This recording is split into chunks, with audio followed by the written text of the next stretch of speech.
حضرت عمر رضی اللہ تعالیٰ عنہ روایت کرتے ہیں کہ زید بن سعانہ نامی ایک یہودی تھا جس کو حضور نے قرض دینا تھا۔ آقا کریم علیہ الصلوۃ والسلام دو جہاں کے مالک ہیں، لیکن حضور کا فقر اختیاری تھا۔ آقا کریم علیہ السلام کے گھر میں بسا اوقات کتنے دن چولہا نہیں جلا کرتا تھا۔ حضور ادھار لے کر کے لوگوں کی مصیبتوں کو بھی دور کرتے، اور گھر کا چولہا بھی بعض اوقات ادھار لے کے گرم کرنا پڑتا۔ اعلیٰ حضرت فرماتے ہیں مال کے کونین ہیں گو پاس کچھ رکھتے نہیں، دو جہاں کی نعمتیں ہیں ان کے خالی ہاتھ میں۔ تو کہتے ہیں کہ ایک دن حضور علیہ السلام کی خدمت میں ایک شخص حاضر ہوا جس کا نام زید بن سعانہ ہے اور یہودی ہے، اور اس نے حضور علیہ السلام سے قرض کا تقاضا کیا، لیکن تقاضا اتنے سخت انداز سے کیا کہ اس نے حضور علیہ السلام کی قمیص کو پکڑ کے کھینچا بھی۔ تو حضرت عمر رضی اللہ تعالیٰ عنہ نے جب دیکھا تو بڑے گھور کے اس کی جانب دیکھا اور اس کو پیچھے ہٹاتے ہوئے کہا کہ تجھے شرم نہیں آ رہی کہ اللہ کے رسول کے ساتھ کیسے سلوک کر رہا ہے اور میں تیرے سامنے موجود ہوں؟ تو حضرت نبی رحمت صلی اللہ علیہ وسلم نے حضرت عمر کو کہا عمر مجھے تجھ سے اس بات کی توقع نہیں تھی۔ ذرا غور کیجئے حضور علیہ السلام کی اس سیرت کے انداز کو۔ ایک شخص آ رہا ہے اور حضور سے سختی کر رہا ہے، ابھی حضور کو قرض لٹانے کی جو تاریخ ہے اس میں بھی 4 دن باقی رہتے ہیں اور وہ ناجائز سختی کر رہا ہے۔ حضرت عمر رضی اللہ تعالیٰ عنہ نے جب اس کو گھورا اور سختی کی تو حضور علیہ السلام نے فرمایا عمر مجھے تیرے سے اس بات کی توقع نہیں تھی، تمہارا کام تو یہ تھا کہ مجھے حسن ادا کی تلقین کرتے کہ اچھے انداز سے قرض واپس کرو، اور اس کو جو ہے وہ نرمی کی تلقین کرتے، اور پھر آقا کریم علیہ السلام نے فرمایا اس کا قرض ادا کر دو، اور اے عمر جو تم نے اس کو گھورا ہے اس کے بدلے میں 20 وسق زیادہ کھجوریں بھی تم اس کو دو گے۔ تو زید بن سعانہ نے جب حضور علیہ السلام کی اس سیرت اور اس کردار کو دیکھا، اور حضرت عمر رضی اللہ تعالیٰ عنہ 20 وسق اس کو کھجوریں دے رہے تھے، تو اس نے حضرت عمر کو بتایا کہ میں یہودی ہوں اور میں نے تورات کے اندر نبی آخر الزماں کی شان اور عظمتوں کے بیان کو پڑھا ہے، یہ بات ابھی رہ گئی تھی، باقی ساری نشانیاں میں نے حضور میں دیکھ لی تھی، اب یہ نشانی رہ گئی تھی، آج میں نے یہ بھی دیکھ لی، اور پھر وہ حضور کی خدمت میں حاضر ہو کر اسلام کے دائرے میں داخل ہو کر حضور کا عبدی غلام بن۔ حضرت معاذ بن جبل رضی اللہ تعالیٰ عنہ فرماتے ہیں کہ ایک دن حضور گلی سے گزر رہے تھے اور میں ایک جانور کی کھال اتار رہا تھا، اور مجھے کھال اتارنے کا طریقہ نہیں تھا، مجبوراً مجھے کھال اتارنا پڑی۔ تو حضور گزرے تو مجھے دیکھا کہ معاذ بن جبل کو کھال اتارنا نہیں آ رہی، تو حضور رک گئے اور آقا کریم نے فرمایا معاذ ٹھہرو ذرا میں تمہیں بتاتا ہوں کہ بکری کی کھال کیسے اتاری جاتی، اور آقا کریم آگے بڑھے اور حضور نے خود جو ہے وہ کھال اتاری، اور پھر مجھے فرمایا معاذ ایسے کھال اتارا کرتے ہیں۔ آج ہم اپنے بڑے پن کو اور اپنی عظمت کو اس انداز سے لوگوں کے سامنے رکھنا چاہتے ہیں کہ ہم جو ہے وہ ٹشو کا ایک ٹکڑا بھی نہیں پکڑ سکتے، اور وہ بھی پکڑانے کے لیے ہمارے پاس ایک خادم موجود ہوتا ہے۔ لیکن آقا کریم علیہ السلام کی زندگی اور حضور علیہ السلام کی سیرت کی سادگی کا حسن اور جمال یہ ہے کہ حضور اپنے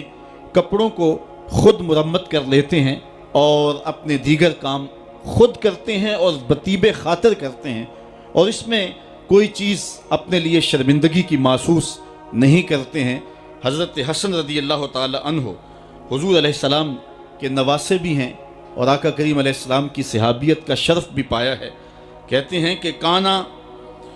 یجلس علی الارض، حضور علیہ السلام کی سیرت یہ ہے کہ حضور زمین پہ بیٹھ جاتے تھے، زمین پر بیٹھنے میں حضور شرمندگی محسوس نہیں کیا کرتے تھے، اس کو اپنے سٹیٹس کے خلاف نہیں سمجھا کرتے تھے، زمین کے اوپر حضور بیٹھ جایا کرتے تھے، اور فرماتے ہیں وَيَطْعَمُ، اور زمین کے اوپر بیٹھ کر کے حضور علیہ السلام کھانا تناول فرمایا کرتے تھے۔ حضور کی عادت یہ تھی کہ آقا کریم جب بھی کھانا کھاتے تو حضور جھک کر کے کھانا کھاتے۔ فرماتے ہیں کہ میرے پاس ایک فرشتہ آیا جو کعبۃ اللہ کے صحن میں کھڑا تھا، اور اس کی کمر کعبۃ اللہ کی چھت کے برابر تھی، اتنا اس کا قد تھا، اور اس نے مجھے کہا کہ آپ اگر چاہیں تو آپ کو نبی اور بادشاہ بنا دیتے ہیں، اور آپ اگر چاہیں تو آپ کو عبد اور نبی بناتے ہیں۔ تو فرماتے ہیں کہ میں نے جبریل کو دیکھا، اور جبریل مجھے اشارے سے تواضع کا حکم دے رہے ہیں، تو میں نے عرض کی کہ میں نبی اور عبد بننا چاہتا ہوں۔ تو جب یہ بات حضور نے کہی تو فرمایا عائشہ اگر میں نبی اور بادشاہ بنتا تو یہ جتنے بھی پہاڑ ہیں یہ سونا بن کے میرے ساتھ چلتے، لیکن میں نے اس بات کو اختیار نہیں کیا۔ اور اس کے بعد حضور علیہ السلام جب بھی کبھی کھانا کھاتے تو حضور جھک کر کے کھاتے، جس طرح مالک کی دہلیز سے خیرات ملتی ہے اور کوئی خادم اس کو جو ہے وہ شکرانے کے طور پہ جو ہے وہ انتہائی عجز کے ساتھ کھاتا ہے، ساری زندگی حضور نے کھاتے اور پیتے ہوئے تکیہ نہیں لگایا، ہاتھ میں پلیٹ پکڑ کے اکڑ کے یا ٹہل کر کے یا جو ہے وہ بالکل سیدھے ہو کے نہیں، تھوڑا سا جھک کر کے بغیر تکیے کے حضور علیہ السلام کھانا کھانا پسند فرمایا کرتے تھے، اور فرماتے میں اس طرح کھاتا ہوں جس طرح بندے کھاتے ہیں، اور میں اس طرح بیٹھتا ہوں جس طرح اس کے عبد اور اس کے بندے بیٹھتے ہیں۔ یہ حضور علیہ السلام کا طریقہ ہے۔ ایک دن آقا کریم علیہ السلام ایک چٹان کے اوپر بیٹھے تھے اور حضور علیہ السلام قدید کھا رہے تھے۔ یہ خشک گوشت جو کر کے اس کو بعد میں جب پکایا جاتا ہے تو اس کو قدید کہتے ہیں، یا سرید تھی، حضور کھا رہے تھے۔ تو ایک خاتون وہ گزری اور اس کے بارے میں اہل علم کہتے ہیں کہ وہ بڑی زبان دراز تھی اور وہ مردوں کو بھی ایسی ایسی باتیں کرتی کہ لوگ جو ہے وہ اس کی شر سے بچا کرتے تھے۔ تو اس نے کہا کہ آپ تو ایسے کھا رہے ہیں جس طرح کہ عبد کھاتے ہیں۔ تو حضور علیہ السلام نے فرمایا اگر میں عبد نہیں ہوں تو کون عبد ہے؟ فرمایا میں سب سے بڑا عبد ہوں۔ تو جب یہ بات سنی تو اس کے قدم رک گئے اور اس نے حضور علیہ السلام کی خدمت میں عرض کی کہ حضور آپ پھر اکیلے ہی کھا رہے ہیں، مجھے بھی کھلائیں۔ تو حضور نے ایک لقمہ اٹھایا، فرمایا لو تم بھی کھا لو۔ تو اس نے کہا یہ نہیں، بلکہ جو آپ کے منہ میں ہے میں وہ کھانا چاہتی ہوں۔ تو حضور علیہ السلام نے اپنے منہ کا نوالا نکال کر کے اس کے منہ میں ڈال دیا۔ تو کہتے ہیں کہ اس کے بعد کبھی بھی اس کی زبان پر کبھی فحش بات آئی نہیں تھی۔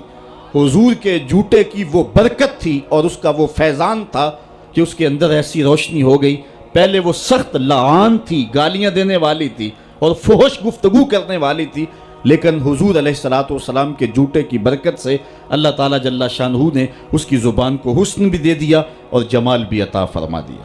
تو حضور علیہ السلام کی عادت تھی کہ آقا کریم زمین پہ بیٹھ کے کھاتے، جھک کے کھاتے، فرماتے میں ایسے کھاتا ہوں جس طرح عبد کھاتے ہیں۔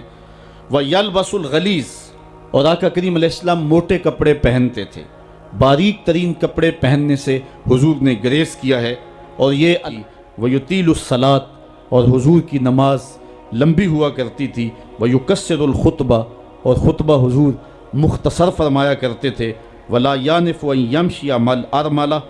وَالْمِسْكِينِ فَيَقْضِي لَهُ الْحَاجَةَ، اور حضور علیہ السلام اس بات میں کوئی شرمندگی محسوس نہیں کیا کرتے تھے کسی مسکین، کسی لاچار، کسی بیوہ، کسی یتیم اور کسی مسکین کے ساتھ چلیں اور اس کے کام آئیں اور مصیبت میں اس کا دکھ بانٹ دیں اور اس کی حاجت کو حضور پورا فرما دیں۔ یہ حضور علیہ السلام کی سیرت کے وہ روشن پہلو ہیں کہ آقا کریم علیہ السلام کی سیرت زمانے کے سامنے ایسا نور بانٹتی ہے، ایسے اجالے پھیلاتی ہے۔ ایک شخص نے حضور علیہ السلام سے وعدہ کیا کہ آپ یہاں رکیں اور میں ابھی آتا ہوں، تو آقا کریم علیہ السلام اس کے انتظار میں وہاں رکے۔ 3 دن گزر گئے اور وہ نہ آیا، چونکہ حضور وعدہ کر چکے تھے کہ میں تیرے آنے تک یہاں رہوں گا۔ تیسرے دن اس کو جا کے یاد آیا تو وہ واپس پلٹا، تو آقا کریم نے جواب میں صرف اتنی بات کہی، آپ نے فرمایا یا فتیٰ قد شککت علیہ، اے نوجوان تو نے تو مجھ کو مشقت میں ڈال دیا۔